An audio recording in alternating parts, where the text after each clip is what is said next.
Mas nakilala ka sa actor pero ngayon, di ba?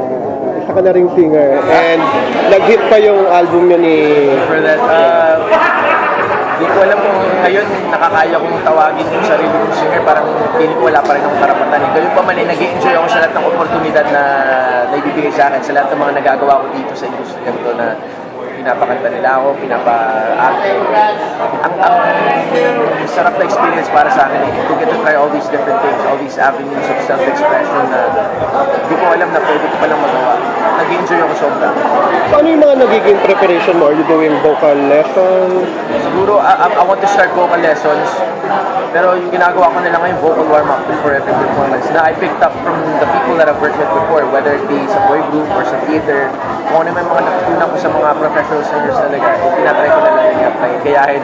And nag-hit yung album nyo ni Dennis Traeger. Oo nga, nagpapasalamat ako. Are you open ba na to have another album with him? Of course, okay na sa akin si Denso, parang kapatid ko na yun. Matalik na parang such a good friend na I love working with the guy. In a heartbeat, I would do it. Ano yung pinaka naging main reason mo why mo tinanggap tong PhilPop? Ganda ng kanta. Nandaig nung ganda ng kanta yung kaba na nararamdaman ko. Were you worried na, alam mo yun, kasi di ba makakalaban mo mga talagang professional singers? Sobra, mga kasama ko dito mga hinahangaan kong mga awit. Kaya andun yung kaba, andun yung pressure. Pero for me naman, andun din yung inspiration and the awe of being part of this na yun yung siguro sunerte ako sa lahat ng trabaho ginagawa ko, pinapalad ako na makasama lagi the best of the best. Na in turn, marami ako natututunan, marami ako nahuhugot galing sa kanila. Parang in a way, nahawaan nila ako kung ano mang meron sila. How about yung mga critic mo na sasabing bakit ka kasama sa PhilPop? Hindi natin maalis yun kasi even ako, tinanong ko rin sa sarili ko na bakit ako. I knew him before when I did Voice, the album.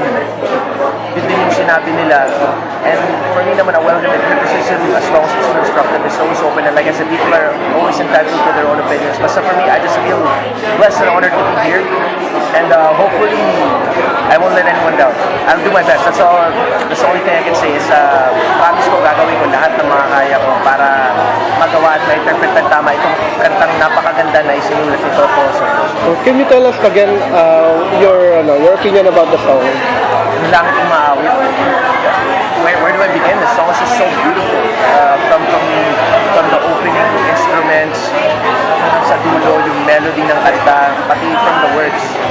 Na ang sarap ng feeling, kinakanta mo pa lang, imposible kahit anong pinagdadaanan mo, kahit siguro mabigat yung pinagdadaanan mo, kantahin mo lang na langit umaawit, araw lumiliti, talay nagdiningning pag ikay kapiling, parang isang tula ang ating puso't diwa, tugmang-tumba sa kinanta ng tadhana. Parang kahit hindi ko kanantay, sinabi ko pa lang, parang hinahatak ka na pataas para ka nang lumulutang, para ka lumilipad. Lalo na pag narinig nyo yung melody na inisip ni Toto at yung instruments na ginawa nila for the song.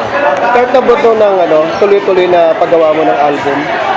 Wala akong alam sa gano'n. Siguro mas makakasabot si Popoy. Si Popoy yung may vision sa kung saan niya gusto pumunta yung karera ko.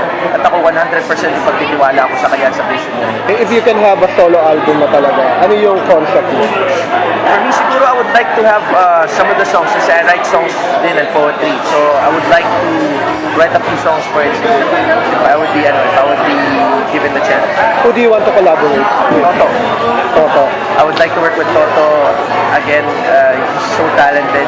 Edward Moraliano, I've worked with in the past. He's so talented. Hopefully I can collaborate just about everyone who's had an influence in my musical career. Sana I can get to work with all of them. This collaboration is writing-wise? Or Writing-wise, anything-wise, I have so much belief and so much trust in them when it comes to music na I would be honored if they would be involved if ever I do venture out in a solo track.